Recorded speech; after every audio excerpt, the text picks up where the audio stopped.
Good evening, everyone, and welcome to those of you that are here in the audience, and welcome to the people that are listening on the webcast in the comfort of their own home. I wanted to say I appreciate you coming. I hope that you will gain a great deal of not only clinical information, but also support for one another, because everyone that's in this room has a reason for being here, and it has to do with kidney cancer. So please speak to each other, share your information, share your story, and get comfort and hope that this is not a disease that is to be taken lightly, of course, but looking at people in the room, many people are doing extremely well and have done for quite some time. So my name is Sue Robson, and I'm with Kidney Cancer Canada, and I just wanted to share with you a little bit of information about our organization before we get started. So who is Kidney Cancer Canada? Kidney Cancer Canada was founded in 2006 by two individuals, one of whom is sitting right here in front of me in the red sweater, who were at Princess Margaret getting treatment for kidney cancer and started discussing and meeting each other and deciding that there wasn't any support for people with kidney cancer in Canada, and thus they formed Kidney Cancer Canada, which is to this date the only not-for-profit organization supporting exclusively kidney cancer patients. And that makes a difference because it's not all cancers, it's about supporting only kidney cancer. There is a growing population of patients and caregivers in the kidney cancer community. You can see on the small map that it went from around 2 people to approximately 2,100 individuals now that are part of the kidney cancer community. And by that I mean that they are on our website, they look on the website, they have registered, we have their email, their contact information so that we can reach out, and they can reach out to us also. And the goal or the mission is to support people and their families and caregivers living with kidney cancer, to provide support, education, just like an evening tonight, and information on kidney cancer. The goal also is to raise awareness, because many of you perhaps had the experience when you were first diagnosed that you didn't know anyone with kidney cancer, didn't have any information on kidney cancer, and didn't know where to go. So the more awareness there is, the more we can be in the forefront to help support people. The goal also, of course, is to raise funds for research. So if any of you in the future have ideas for doing any type of fundraising or donating to the organization, it would be welcome. No organization can work without resources to be able to do the things that we need to do. And the other thing that we do is we advocate for patients, and by that I mean if drugs aren't covered, Ontario and the Atlantic are 2 areas that unfortunately there are difficulties with getting kidney cancer drugs funded, and we will advocate to the government, working with the healthcare professionals, to try and get the drugs funded so that you in the audience will not be denied access to a current treatment. We are lean and focused. We have 2 full-time staff members, myself.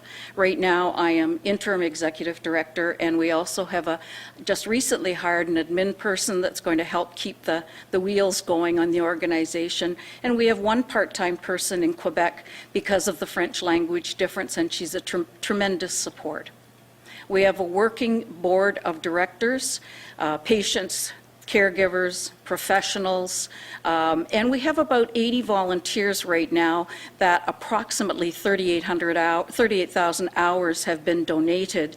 And again, we can't work without having volunteers, and if that's something you would be interested in the future, by all means speak to myself or to Deb. We don't have an office. We work virtually from our homes and are able to communicate by phone or face-to-face or obviously via email. And something else that I think is extremely important about this organization is there are 19 kidney cancer specialists that are on the medical advisory team. And they are leading specialists from across the country that have an amazing relationship with Kidney Cancer Canada, and the patient voice is always there. The patient representation, the medical advisory people from our from our organization that will work collaboratively with the kidney cancer specialists. There's also the Kidney Cancer Nursing Network. And that was set up so that nurses across the country can collaborate, share best practice, speak to each other, set up different meetings where they can collaborate on the best way to practice nursing in the medical community, in the nursing community. And I did the research, the medical advisory, the the Kidney Cancer Research Network is some of the medical experts on the advisory, as well as other physicians that are focused on kidney cancer research, and they then communicate internationally to know that Canada is going to be involved in any of the research that involves kidney cancer. We have a mission and an objective that no one in Canada is not getting access to approved treatments for kidney cancer. We try very hard, and patients that are having a problem do contact Kidney Cancer Canada, and we do what we can to be able to gain access in collaboration with the docs to be able to try and gain access. And that means whether or not you have private insurance, that many people do, but many people don't, or whether or not it's the government, like in Ontario, whether or not it's the Ontario Hospital Organization or OHIP that will pay for it. So no matter what your choices are, we want to make sure that you do have access.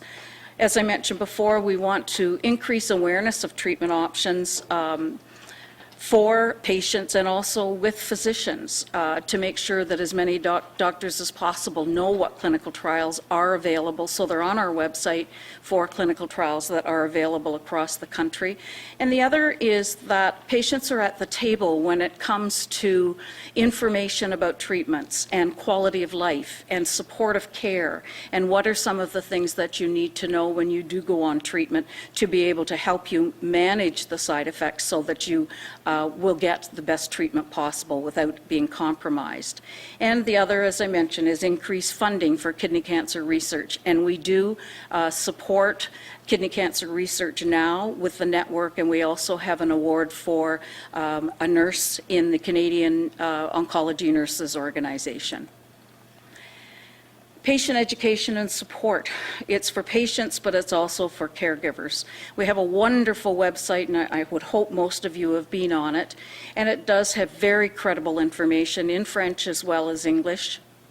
There is an interactive map so that you can manage and navigate your way through the website, and there is a discussion forum so that you can email and be able to get your questions answered. We have a peer support committee that we are working very diligently with right now, so that if you have a problem or an issue, you can call into the number and we would get you in touch with a patient that is going through the same thing you are, to be able to share their experience. And again, it's about hope, and it's about making sure that you have as much information as possible to advocate for yourself or for your family member. And we do have patient education meetings just like this one. We have had 7 out of 8 right now, and they are webcasts like this one is tonight. And it is also archived. The video is archived on the website, so you at your leisure, or anyone at their leisure, can go onto the website and listen to the events that have taken place. And as it says, we are having a national conference, which is going to take place in Calgary of next year. This is what the face of the web page looks like, and as I mentioned, you've probably seen it. The education videos are really wonderful because there's an Ask the Expert section, and especially if you're newly diagnosed and you need to know more information, you can click on, and leading experts, Dr. Jewett and Dr. Knox, will be talking about the experience, and it's about, you know, the journey of going through kidney cancer and what options are available, and they're absolutely wonderful. There also is a section on what to ask your doctor. So questions, if you don't know what you don't know, then it's really difficult to know what questions you should be asking. So advice on what you can sit down, write it down, and make sure that you know what you're going to ask your physician. And then there are 10 top tips also about going through the experience of kidney cancer. These are some of the publications that we do have. I have quite a few of them out on the table, and it's about patients as well as caregivers. There are 2 excellent books on kidney cancer, and we haven't done a newsletter in a little while because of resources, but hopefully that'll be coming up soon too. And this is the website information, so that you can go online. And then I would just like to say, make sure you leave your information, I know most of you have, so that we can give you the latest information if you're all right with that and you'd like us to be able to send newsletters to you and keep in contact, and just to be able to know that you're not going through this alone, that there's an organization out there that is willing, able, and very qualified to help you. Thank you.